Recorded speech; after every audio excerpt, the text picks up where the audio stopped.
തിരുവനന്തപുരം നഗരത്തിൽ സ്മാർട്ട് സിറ്റിയുടെ ഫണ്ട് ഉപയോഗിച്ചുകൊണ്ട് നടത്തുന്ന പുരോഗമന പ്രവർത്തനങ്ങളുമായി ബന്ധപ്പെട്ട് വളരെ വലിയ അഴിമതിയാണ് നടക്കുന്നത്. വർഷങ്ങൾക്ക് മുമ്പാണ്, അതായത് ബഹുമാനപ്പെട്ട ശ്രീ വെങ്കയ്യ നായിഡു കേന്ദ്രമന്ത്രിയായിരുന്ന സമയത്ത്, ശ്രീ പ്രശാന്ത് മേയറായിരുന്ന സമയത്താണ് സ്മാർട്ട് സിറ്റിയുടെ പേരിൽ 1000 കോടി രൂപ അനുവദിച്ചത്. തിരുവനന്തപുരം പട്ടണത്തോടൊപ്പം നിരവധി പട്ടണങ്ങൾക്ക് ഇത്തരത്തിലുള്ള പണം അനുവദിച്ചിട്ടുണ്ട്. അവരൊക്കെ തന്നെ സമയബന്ധിതമായി പണി പൂർത്തിയാക്കി മുന്നോട്ട് പോയി. എന്നാൽ 6 തവണയാണ് തിരുവനന്തപുരം കോർപ്പറേഷന് കേന്ദ്ര ഗവൺമെൻറ് കാലാവധി കഴിഞ്ഞ സാഹചര്യത്തിൽ നീട്ടിക്കൊടുത്തിട്ടുള്ളത്. ഇപ്പോഴും ഈ പണി പൂർത്തിയായില്ല എന്ന് മാത്രമല്ല, സ്മാർട്ട് സിറ്റി ഫണ്ട് ഉപയോഗിച്ചുകൊണ്ട് റോഡുകൾ പണിയുന്ന എല്ലാ റോഡും തന്നെ തകർന്നു കിടക്കുകയാണ്. തിരുവനന്തപുരം നഗരത്തിലെ ജനങ്ങളുടെ യാത്രാ ദുരിതം ഓരോ ദിവസവും വർദ്ധിക്കുകയാണ്.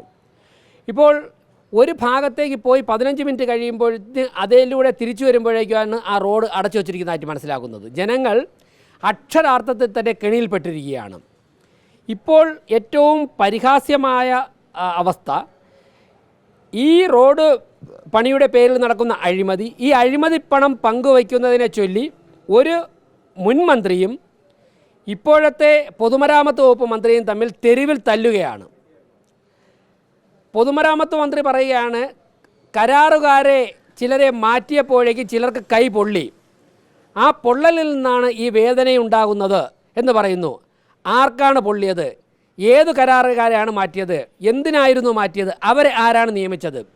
ഇവിടെ സംഭവിച്ചത്, ഏറ്റവും പുതിയ സാങ്കേതികവിദ്യ ഉപയോഗിച്ചുകൊണ്ട് റോഡുകൾ നിർമ്മിക്കുവാൻ വേണ്ടി ആണ് സ്മാർട്ട് സിറ്റിയുടെ പേരിൽ പണം അനുവദിച്ചിട്ടുള്ളത്. എന്നാൽ അതിന് ശേഷിയില്ലാത്ത കരാറുകാരെ ഏൽപ്പിക്കുകയും അവർ ഉപകരാറുകാരെ ഏൽപ്പിക്കുകയും ചെയ്താണ് വർഷങ്ങളോളം ഈ പണി നീണ്ടുപോകുന്നത്.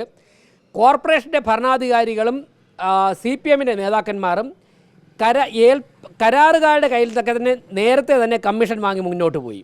തീർച്ചയായിട്ടും ഈ കമ്മീഷൻ പങ്കുവയ്ക്കുന്നതിലുള്ള തമ്മിൽ തല്ലാണ് നടക്കുന്നത്. ആരൊക്കെയാണ് ഇതിൽ പണം തട്ടിയത്? എന്തായിരുന്നു സ്മാർട്ട് സിറ്റി ഇത്രത്തോളം വൈകിയത്? ഈ പണം എവിടെയൊക്കെയാണ് പാഴായത് എന്നുള്ളതിനെക്കുറിച്ച് ഗവൺമെൻറ് വ്യക്തമായ അന്വേഷണം നടത്തണം. അതോടൊപ്പം തന്നെ കേന്ദ്ര ഗവൺമെൻറ് പണം എന്നുള്ള നിലയ്ക്ക് ഞങ്ങൾ കേന്ദ്ര സർക്കാരിനോട് സ്മാർട്ട് സിറ്റി പദ്ധതിയിലെ തിരുവനന്തപുരത്തെ അഴിമതിയെക്കുറിച്ച് അന്വേഷിക്കാൻ ആവശ്യപ്പെടും. കോർപ്പറേഷൻ നടത്തുന്ന ഏറ്റവും വലിയ അഴിമതികളിൽ മറ്റൊന്നുകൂടി സ്മാർട്ട് സിറ്റിയുടെ പേരിൽ പുറത്തു വന്നിരിക്കുകയാണ്. BJP ശക്തമായിട്ട് പ്രതിഷേധിക്കും. അതോടൊപ്പം തന്നെ കേന്ദ്ര ഗവൺമെൻറ് മുൻപാകെ സുതാര്യമായ അന്വേഷണത്തിന് ഞങ്ങൾ ആവശ്യപ്പെടും.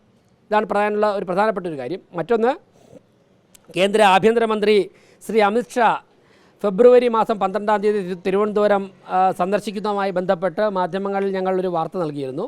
അദ്ദേഹത്തിൻ്റെ സന്ദർശന ദിനം ഒരു ദിവസം നീട്ടിയിട്ടുണ്ട്. ഫെബ്രുവരി 12 എന്നുള്ള 13-ാം തീയതിയാണ് അദ്ദേഹം തിരുവനന്തപുരത്ത് എത്തുന്നത്. അദ്ദേഹം തിരുവനന്തപുരത്ത് എത്തുന്നതുമായിട്ട് ബന്ധപ്പെട്ടുള്ള എല്ലാ പരിപാടികളും 13-ാം തീയതിയിലാണ്.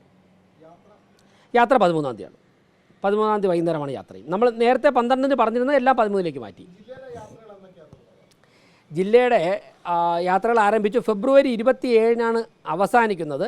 തിരുവനന്തപുരം ജില്ലയിൽ 3-ാം തീയതി ഫെബ്രുവരി 3-ന് ആറ്റിങ്ങൽ മാമം ഗ്രൗണ്ടിൽ നിന്ന് ആരംഭിച്ച് കല്ലമ്പലത്ത് അവസാനിക്കുന്ന തരത്തിൽ ആണ് ആറ്റിങ്ങൽ പാർലമെൻറ്റിലെ യാത്ര. തിരുവനന്തപുരം പാർലമെൻറ്റ് ഫെബ്രുവരി 13-ലേക്കാണ്.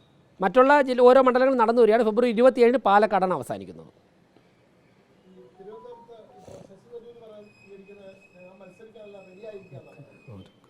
അല്ല, പുള്ളിക്ക് എന്താണ് സംഭവിച്ചതെന്നറിയില്ല. പുള്ളി കഴിഞ്ഞ 2-3 മാസമായിട്ട് പറയുന്നത് എനിക്ക് ഭയമില്ല എന്ന് പുള്ളി തന്നെ പറയുകയാണ്. എന്നിട്ട് ഇന്നലെ പുള്ളി തന്നെ സ്വയം പരിഹാസപാത്രമാകുന്നൊരു സ്റ്റേറ്റ്മെൻറ്റ് നടത്തിയിട്ടുണ്ട്.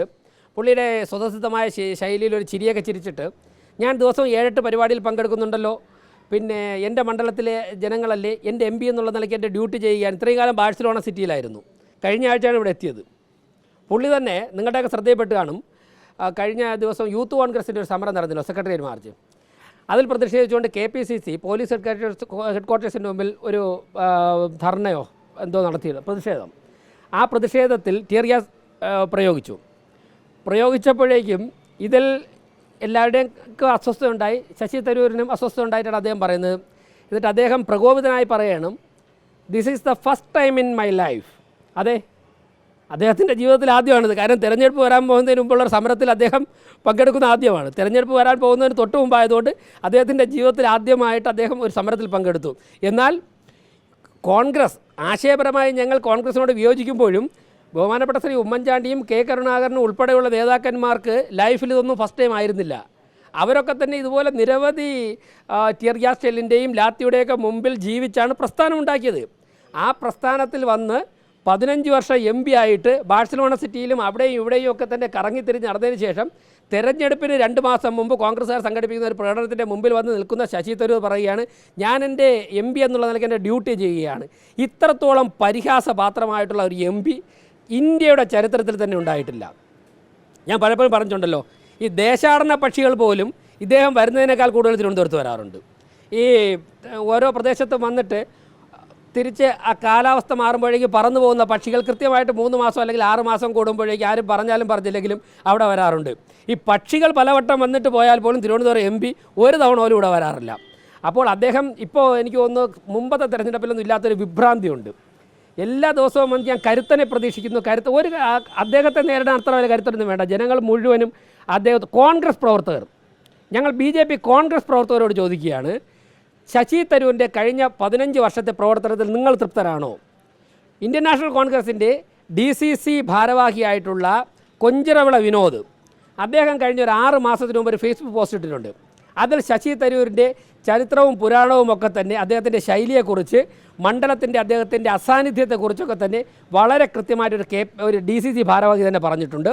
അതുകൊണ്ട് വരാൻ പോകുന്ന തെരഞ്ഞെടുപ്പ് അടുക്കുമ്പോഴേക്കും തിരുവനന്തപുരത്തെ ജനങ്ങൾ കൃത്യമായിട്ട് വിധി എഴുതും, ജനങ്ങൾ തീരുമാനിച്ചോളും.